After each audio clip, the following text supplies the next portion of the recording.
Hello and welcome. My name is Zafar Iqbal, and you are watching the Mojo Story. Dramatic day of political developments in Pakistan. I'm joined by Meher Tarar, who's a journalist and writer from Pakistan. Meher, what's the sense that you make out of all the political developments that took place in Pakistan today? The vote of no confidence, it was an important day. It has not been allowed by the speaker, and then Imran Khan really making a short address to the nation. Hi, Zafar. Thank you for having me on your show. First, let me clarify: I'm not a journalist. I have worked in media, but I'm not a journalist because speaking as a commentator or a columnist or a writer is one thing, and saying something as a journalist a completely different one. So, it has taken everybody by surprise. But what we need to focus, what we are focusing on, is that this is a person, this is a prime minister who's not really facing any allegation of corruption or allegation of misuse. There are no street, there are no street protests against him. He still has his. His 155 members are still with him. Yes, there are people from his party who have gone on to the other side, but a lot of questions have been raised on how that happened. And what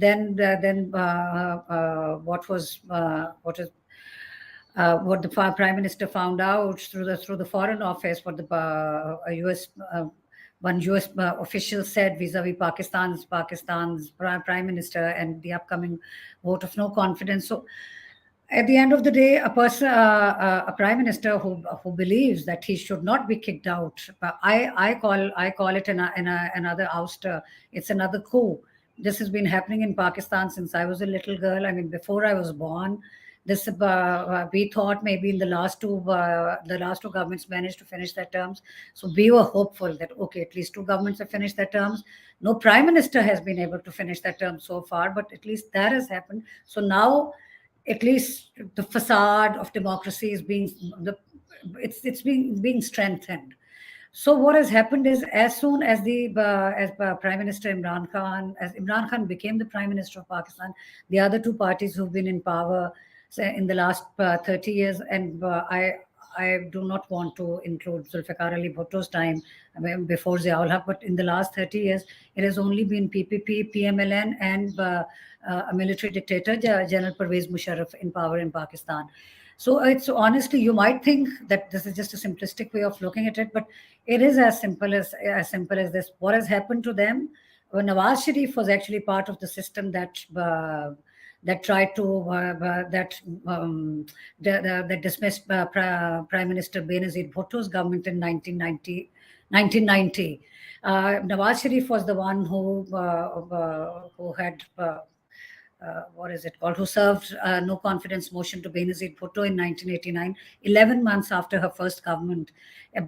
Incidentally, they couldn't produce the right number, and it was dismissed by the vote of no confidence. But even that vote of no confidence is mired in a lot of ugliness, that PPP did everything they could to hold on to their members, and a lot of money was involved, and people were kept in various places held by force that they do.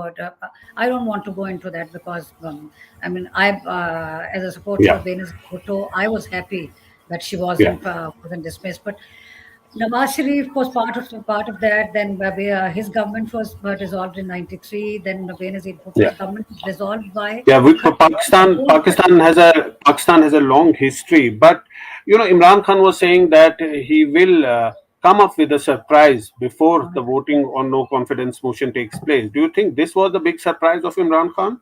Yes, because I'm not aware of the constitution. I cannot say that the point that they are fighting this no confidence motion with, it does exist in the constitution, because PTI government is stating that their point is, their defense is that there is a foreign hand involved in this no confidence motion. So I guess I'm assuming they must have talked to their legal experts. They must have found out. They must have क्या उसको कहते हैं, figured out everything about the statement that they were going to give in the National Assembly today, the native Yeah. the legalities and whether it was constitutional, because rejecting a no confidence motion outright and not to have it's not that no National Assembly was not convened. It's not that they decided to run away. They did have the session when it was supposed to happen. Then they came up with, I don't know, should I call it a bouncer or a googly, taking into No, consideration. Imran Khan had said कि एक गेंद से 3 wicket गिरा दूंगा, and now we have got this tweet: surprise 3 wickets. So whatever you call it a bouncer or a googly, but there was a dramatic shift in the end. Oh, incidentally, yeah, but that's what I'm saying. As I said, I'm not a legal expert, but obviously, what they have said in the court, I'm not saying whether I know this 100% that there was a foreign hand, or so somebody has pressurized Pakistan's government or Pakistan's establishment, or have colluded with Pakistan's opposition. I cannot say this with any kind of certainty. This is what my government has stated in the National Assembly today in front of millions of Pakistanis, and let's see how they authenticate their claim, how they authenticate their allegation. That will all be sorted out soon. As I said, for somebody like me, it's a very strange day, because another government has been dissolved. Another National Assembly is gone. I have seen this happen too many times in my lives, and I'm devastated. Yes, as a PTI supporter, I'm glad, I'm happy that Imran Khan did not have to face the humiliation of a no confidence motion, where his own people have kind of revolted against him. The reasons, I'm not going to go into that. I'm not going to say they've been paid money or they have been promised this or that. The accusations are there, but since I don't know that firsthand, I can't comment on that. But what has happened is that as far as people of Pakistan are concerned, even those who are like categorical critics of Imran Khan, everybody has been upset in the last few days, I because was they I was see. I was I was reading your tweets. You have tweeted a couple of hours ago. Never ever underestimate Imran Khan. That Never. is, you should read my tweet before the National Assembly session. Honestly, I told my son studying in the US earlier today, since our hours are different, and I said I'm so sad. I said by the end of today, Pakistan, Imran Khan's government is going. We will have another coalition in power. I was prepared for that. I thought we would have. There would be a no confidence vote. He'll be out, and there will be a new elections will be announced. But what has happened is, as a PTI supporter and as a Pakistani, again, I do understand what has happened. He is going to fight. Yeah, but because the unfairness of what has happened in the last few weeks is obvious to every Pakistani, or even those Pakistanis. But when you look at Pakistan, you're reading people's tweets, or you're looking at TV cameras, you're listening to the opposition's statements, you're reading the tweets of pro PDM media, or pro Imran Khan media. But then there is the rest of Pakistan. I think only a few thousand Pakistanis are on Twitter, more people on Facebook. But this is how the rest of the world looks at Pakistan, through the prism, through the eyes of our Twitter. That is not the reality. People are very upset. People who did not like PTI's government, who are extremely upset with how Imran Khan has handled many issues since he came into power. How inflation is hitting almost everybody in Pakistan, other than the very rich. But the the best thing to do, the best thing would have been to wait another year.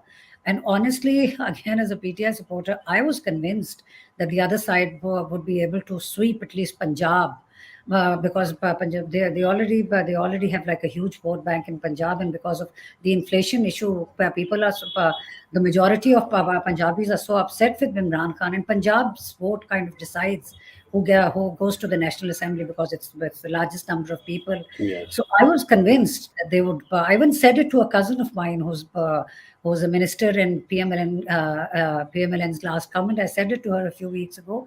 That I mean, I was laughing. I said, if they were going to be elections right now, you people would win. And she very happily nodded. So what I'm saying is, what has happened is people are not happy. Pakistanis are not happy the way Imran Khan was being ousted. No, Now, but they've been demanding fresh elections. Now, let's have fresh elections. But but Imran Khan's government is dissolved. Imran Khan's government is gone. His cabinet is dissolved. His government in Punjab is gone. So, but it's not that he's gained anything.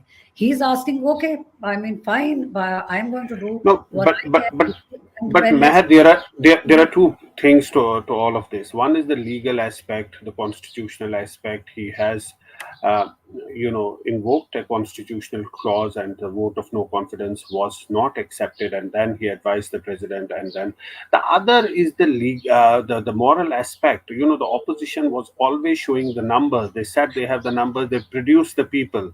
Was it fair on the part of Imran Khan to do it, or shouldn't he have given the opposition a chance and let the democratic process continue? Let the assembly complete 5 years. It's been just two past assemblies which have completed 5 years. It could have been the third. Sorry, I just need just a second. Just Yeah.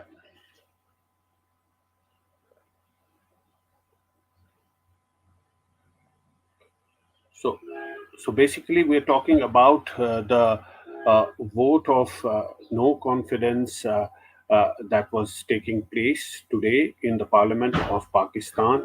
That was disallowed by the Speaker, and Imran Khan soon after that addressed his country, and he said that he has advised the president to dissolve the assemblies and go for fresh elections, which has now been accepted. The opposition is not taking it lightly. They have come out with hard statements. In fact, opposition members again came to the house. They sort of held their own session with a different speaker.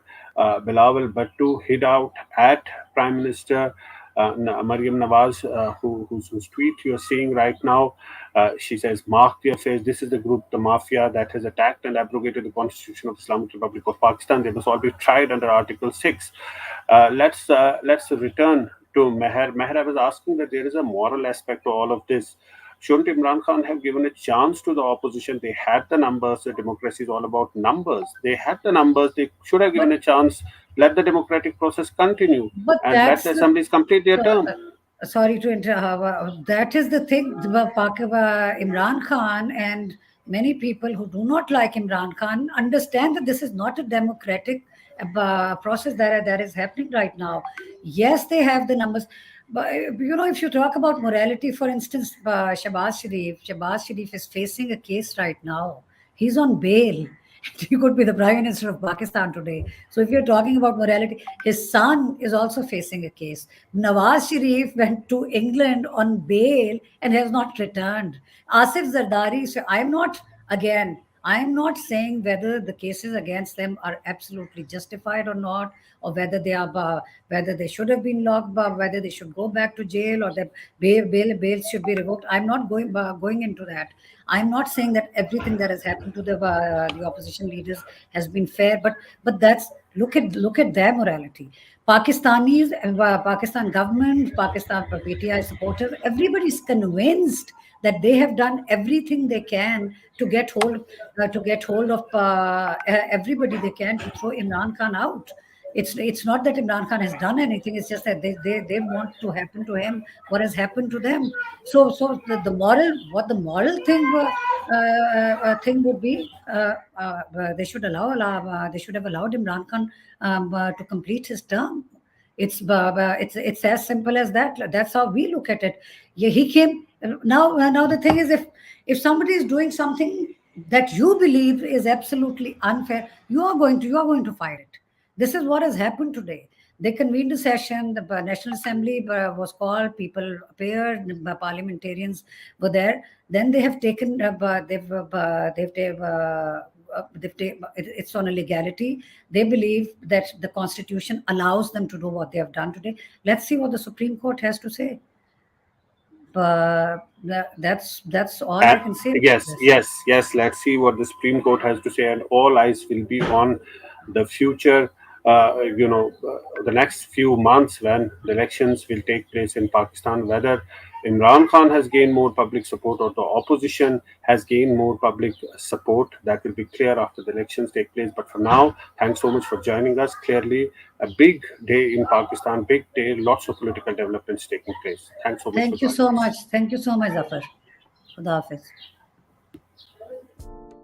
It's great to see you here. Thank you for watching our work. If you haven't subscribed yet, don't forget to click the bell icon and subscribe to Mojo Story and support independent, robust journalism.